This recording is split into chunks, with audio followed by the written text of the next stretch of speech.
नमस्कार। आज हम एक बड़े ही दिलचस्प गाने को समझने वाले हैं। ये सिर्फ एक गाना नहीं है, ये असल में एक्शन लेने का एक बुलावा है। तो चलिए जरा गहराई से देखते हैं कि आखिर एक म्यूजिक वीडियो इतना पावरफुल मैसेज देता कैसे है। अब ये जो लाइन है ना, यही इस पूरे गाने का सेंटर पॉइंट है। सबसे ज्यादा ध्यान यही खींचती है और सुनते ही मन में सवाल आता है, भाई ये राम हैं कौन और ये जुलाना में हो क्या रहा है। चलिए इसी को समझते हैं। तो थोड़ा सा कॉन्टेक्स्ट समझते हैं। ये जो वीडियो है ये एक खास इवेंट और एक धार्मिक गुरु के लिए, मतलब एक तरह का प्रमोशनल टूल है। अब हमारा काम यहाँ पर यह है कि हम एकदम न्यूट्रल होके ये देखें कि ये अपना मैसेज देने के लिए किन तरीकों का इस्तेमाल करता है। तो इस गाने के सेंटर में है एक सीधा साधा इनविटेशन। तो चलिए जरा डिटेल में देखते हैं कि जुलाना का ये बुलावा आखिर है क्या। इस इवेंट का नाम दिया गया है महासमागम। अब देखिए, ये सिर्फ कोई मीटिंग नहीं है। महासमागम शब्द सुनते ही पता चलता है कि ये कोई बहुत बड़ी, कोई भव्य आध्यात्मिक सभा है। और जाहिर है इससे फॉलोअर्स के लिए इस इवेंट की इंपॉर्टेंस फौरन बढ़ जाती है।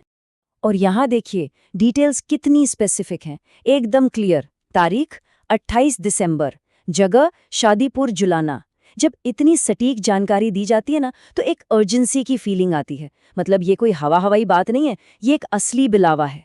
लेकिन सवाल ये है कि इतना बड़ा बुलावा क्यों? इसके पीछे कोई तो बड़ी वजह होगी। और यहीं पर ये गाना एक बहुत बड़ी प्रॉब्लम, एक संकट का बैकग्राउंड तैयार करता है। तो चलिए देखते हैं कि वो समस्या आखिर है क्या। गाने की कहानी शुरू होती है एक बहुत ही मुश्किल सिचुएशन से, ताकि एक इमोशनल कनेक्शन बन सके। फोकस किया गया है खेती किसानी करने वाले समुदाय पर। इससे होता यह है कि जो मैसेज है वो असल दुनिया की तकलीफों से जुड़ जाता है और ज्यादा भरोसेमंद लगने लगता है। सिर्फ ये एक लाइन सोचिए, ये लाइन ही उस संकट की पूरी कहानी कह देती है। ये कोई छोटी मोटी प्रॉब्लम नहीं है, ये एक आपदा है। किसानों की फसलें तबाह हो चुकी हैं, वो रो रहे हैं। ये सुनकर प्रॉब्लम एकदम असली और बहुत बड़ी लगने लगती है। और जाहिर है जहां इतनी बड़ी समस्या है वहां एक समाधान की उम्मीद भी तो होगी। और ये गाना उस समाधान को एक शख्स के रूप में सामने रखता है। तो यहाँ पर गाना एक बहुत ही क्लियर और पावरफुल कनेक्शन बनाता है। एक तरफ है प्रॉब्लम, बर्बाद खेत, दर्द में डूबे किसान, और दूसरी तरफ है सॉल्यूशन, संत रामपाल जी, जिन्हें उस दर्द को दूर करने वाले के तौर पर पेश किया गया है। और ये लाइन तो इस दावे पर मोहर लगा देती है कि संत रामपाल जी ने उस पीड़ा को दूर भगाया है। मतलब उनमें तकलीफ को खत्म करने की ताकत है।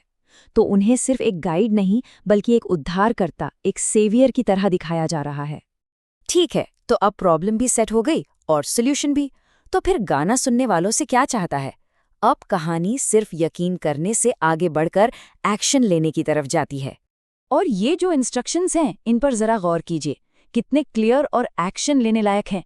ये गाना सिर्फ सुनने के लिए नहीं है, ये लोगों को मोबिलाइज करने के लिए बनाया गया है। गाड़ियां तैयार करने से लेकर जरूरतमंदों की मदद करने तक, हर एक स्टेप सुनने वाले को एक पार्टिसिपेंट बना देता है। और एक और जरूरी बात, इस पूरे बुलावे का जो टोन है वो सीरियस या दुखी नहीं है। बार बार खुशी का माहौल जैसे शब्दों का इस्तेमाल होता है। इससे एक सेलिब्रेशन वाला, एक पॉजिटिव माहौल बनता है। ये सभा एक खुशी का मौका है, ये बताया जा रहा है। अब थोड़ा और डीप जाते हैं और इस गाने के जो सेंट्रल फिगर हैं उन पे फोकस करते हैं।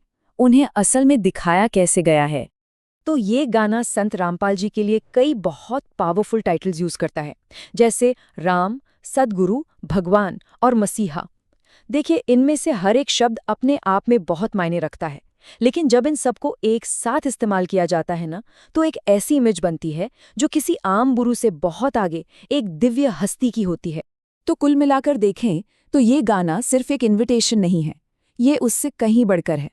ये तो एक मॉडर्न कहानी है जिसे संगीत का रूप दिया गया है।